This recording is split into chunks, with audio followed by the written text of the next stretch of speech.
Hi, welcome to Men in God. I am your host, Pastor Jacob Mabote, and today we have a special guest in our midst. Men in God, it's all about inspiring men and women to be driven into their purpose and for them to leave a godly legacy for the next generation. Today I have the special guest in our midst. Charlene, how are you? I'm very well, thank you. Thank Well, you for having me. I'm blessed to have you in our studio today. And I want you to just share briefly about Charlene. Who is Charlene? You want me to share that, or are you going to share that? No, I'll share that later, but I want you to share with me who is Charlene. Well, I'm an entrepreneur. Okay. I own my own business Yes. in the field of website and app development. Okay. I'm also a humanitarian, Yes. and in fact, that's my passion, to help people live better lives. Wow. And so I've been involved in that area for a long time, educating children, adults, anybody who's interested in a better life, and exposing them to information about drugs, human rights, values, how to solve the problems that usually ruin lives. And things like drugs are those big destructive forces. So I've been involved with that kind of thing for a very long time. So, Wow, powerful. I hope you understand that today we have a powerhouse in our midst. And as we go along, I just want to read briefly her bio so that you may have the background. It is said here that Charlene, she's currently the owner of Brand Building SA. Wow. Over the 2.5 decades of being involved with humanitarian work, Charlene has had 31 TV interviews. Number 2, the bio says 80 radio interviews and over 120 newspaper articles published, all in the name of social betterment. That's what a humanitarian does. The last part, it says, through her work in 6 different countries, she has reached over 250 million people across the African continent. Wow, what an impressive bio. I just want you to share briefly about these 31 TV interviews. Okay. Yeah, what were the interviews about? We just want to hear a bit of that. All right. Yeah. Well, I've been involved with various humanitarian campaigns. Yes. Specifically on drugs, specifically on human rights. Okay. Just to take 2 of them. And so those TV interviews were about my work in drug education. Okay. The fact that I launched a human rights campaign here in South Africa, 2003. Okay. And ran it for many years. Okay. I was a director on a human rights foundation, and so for many years worked in those areas to help people understand what their human rights are, because we find that a lot of people don't. So using TV meant we could reach a lot of people. Wow. Yeah. Powerful. Now, I just want to know your background a bit. Where do you come from? I'm South African Okay. to the core. I was born in Durban. Wow. I've been living in Johannesburg for the last few years. Okay. And my heart is here. Wow. So everything I've done is to uplift and create social betterment in South Africa, and I intend to continue that kind of thing. Wow, powerful. Yeah. Talking about social betterment, I just want us to touch briefly the issue of racism. We are aware of what is happening this week in our country, South Africa. So I just want you to share briefly your take on racism in South Africa. Well, that's a very sensitive issue, and as South Africans, you can walk the streets anywhere, you can walk into a shopping mall anywhere, a coffee shop, a restaurant. You don't feel racism. You honestly don't. You arrive in an airport, apart from feeling incredibly happy when you arrive in a South African airport, Yeah. you don't feel racism. Wow. So what we have to be careful of as South Africans is racism being stirred up, and are we being pushed towards having a viewpoint about other people based on differences? I would look at it from the viewpoint of don't discriminate. Okay. One should never discriminate. Okay. Because that definitely comes back on one. And discrimination is on different things. You know, sometimes it's race, sometimes it's religion, sometimes it's how tall you are, sometimes how short you are. It's not always about race. Or it could be political affiliation, it could be anything. But discrimination is not being able to have or tolerate another person because of their differences. Wow, powerful. I hope you understand. We're trying to help you to understand that life is not what you see from a distance. You really need to come closer to a person for you to know more. Going deeper, we have many young girls out there who are struggling. As a humanitarian, what can you say to young girls who are struggling because of their identity? They really want to find themselves. What can you say to such girls? I could give a lot of words of encouragement, but there's, you know, in terms of rising, in terms of doing better, in terms of achieving goals, Yes. there's a very key thing that a person needs to have, Okay. which we can broadly say is education. Now, opportunities are available, but the difficulties that we see that people have Yes. and the frustrations is, yes, the opportunity is there, but the person is still not making it. So what is the problem? Well, are they literate enough? Now, literacy can be a very sensitive topic sometimes, Okay. but it is the core of solving any problem, any social problem. Okay. Why? Because if you understand, then you can act according to. Now, if you go for a job, but you don't fully understand the job description and you don't fully understand the instructions you're being given, how are you going to perform in that job? Not Okay. very well. Wow. Right? Wow. Yeah. But if you have the ability to understand, you can read the instructions properly, everything doesn't seem, you know, like, okay, I read that, but I'm not sure what it means. Okay. Or, you know, you just don't pass well enough to do the next step. Or opportunities come about when one can understand. Now, I can illustrate that a little bit. Okay. You can take any subject, Yeah. whether it's, let's say dressmaking, Okay. right? Or baking.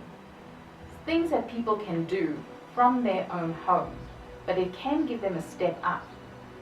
What if they can't understand a recipe? What if they can't understand the instructions on a pattern? Are they going to get it right? If they don't get it right, are they going to be able to sell what they've just produced? They're not. So they have to be able to understand. And you take that all the way back to your days in school, your days in primary school, the fact that, you know, we have great acceptance on the fact that, well, some people are just not good in maths. It's actually not true. It's not true. And I've seen this because I have done lectures to help teachers and students improve maths results. Wow, powerful. I hope you understand our guest. She's a powerhouse. She's a blessing and an inspiration. So we are saying to you, it's important for you to get education, get the tools, because for you to be able to be driven into your purpose needs you to have the tools, because you won't be able to become what you are supposed to become if you don't have the tools. Let's talk about your current book, How to Make Good Choices. All right, so let me just give you the background on that. Okay. The book is actually an international book. Okay. It's based on the Good Choices it's a campaign. Okay. Actually. Okay. And I was introduced to the Good Choices, How to Make Good Choices book Yes. by a colleague of mine. And what attracted me to this book was the language level, Okay. which is very easy to read. Okay. It's not, when you look at the book, like if you look at the cover of the book, Yeah. you'll see that it's got little cartoon characters on it. Yes. My daughter, she was asking me yesterday about that. Yes. Yeah. But it's not just for children. Okay. Because it is literally a common sense guide to better living. Okay. And why I'm interested in this is because our children definitely need some assistance. Okay. They are victims of abuse, they are victims of too many things, but if we empower them enough, they'll be able to decide who they want to deal with, how they want to operate in life, how to set a good example, that they shouldn't drink alcohol and do drugs. But the Good Choices book gives them enough information that they can make that decision for themselves. Wow. Powerful. So just getting back to the language level of it, as I said, one has to be able to understand what one reads so that you can use it. It's pointless putting someone through a course or giving them a book that they can't read, can't understand, and can't apply. Because the true test of anything is application. Okay. Right? Okay. So if the children or the parents or the teenagers can't apply, that means they didn't understand. And I've had debates about this many times. Often people have the idea, well, I did it, and I'm fine, and I'm moving on. But where's your application? If you can't apply, it means you didn't get something, didn't understand something on it. Yeah, and this takes us to a point where we always say to people, knowledge is power. But I've discovered that applied knowledge is power. Yes. It cannot work for you until you apply it. Yes. And I see here, there's a part where they talk about taking care of yourself. How important is that? That's vital. That's step number one. If you don't take care of yourself, if you're not in good shape, if you're not healthy, if you're not well, how are you going to take care of others? You see? So I think we've learned a lot from this recent virus situation. Okay. And we've learned that, okay, cleanliness is a very important thing. But even prior to the virus situation, it was very difficult to teach or to expect from people that they would bath every day, or brush their teeth, or eat properly, or get care when they were ill. You would walk around and people would be coughing, and that was normal. But I think we've learned a little bit, irrespective, that we have to keep our spaces clean. We've learned a lot about germs, and we've learned that we have to take care of ourselves. Because if we're sick, we're not going to be able to help anybody else. Wow, powerful. Take care of yourself. Make sure that you eat healthy. Hygiene is important. Yeah. Hygiene is important. Going along, the drug part. What made you to be interested in that space? Well, I wanted to see people doing better. Okay. I wanted to see them achieving things, being as able as possible. And I realized that drugs take this away from you. A person who, kids who get into heroin, for example, or neopeth, Okay. what happens to them? We lose them. We actually lose them to the drug. It's not like we lost them because, they disappeared or something, but they're still there. But spiritually and mentally, we've lost them. So I wanted to raise awareness about drugs and actually put the truth there, because I realized many years ago that nobody was putting the truth there. And you would have flyers from various organizations saying, well, this is how you do this drug safely. If you want to educate people and keep them drug-free, you don't give them information on how to take the drug safely. Okay. You give them the dangers of it, the short-term, long-term effects, and you give them what has happened to others. And that opens their eyes to it. I've done programs with teenagers who, people might agree that teenagers are sometimes the most difficult group of people to deal with. Yes. And I did it as a test project so that I could actually say what I'm about to say. And I did it over 5 years. Wow. With grade 11s. And I found that 98% of them decided they will never touch drugs, not be interested in it. They would just stay away, help others be drug-free, and get on with their lives. The 2%, no matter what one did, they still would do whatever they wanted. But the practical steps, give me the practical steps, because there's a young man out there who's watching the show and they're struggling. Right. So give them practical steps that will make them to recover from this. Okay, so drug education is different to rehab. Okay. That's the first step. So Okay. my part in this is education. Okay. Is this in a formal of a program? Do you have a program about these? There is a program. Okay. It's a program that is international. Okay. It's actually by the Foundation for a Drug-Free World, which Okay. I've been involved with for many years. Okay. And a lot of that campaign was actually developed here in South Africa. Okay. And for anyone who's listening, you can actually go to the Drug-Free World website, Okay. which is drugfreeworld.org. Okay. And you can find out information about it.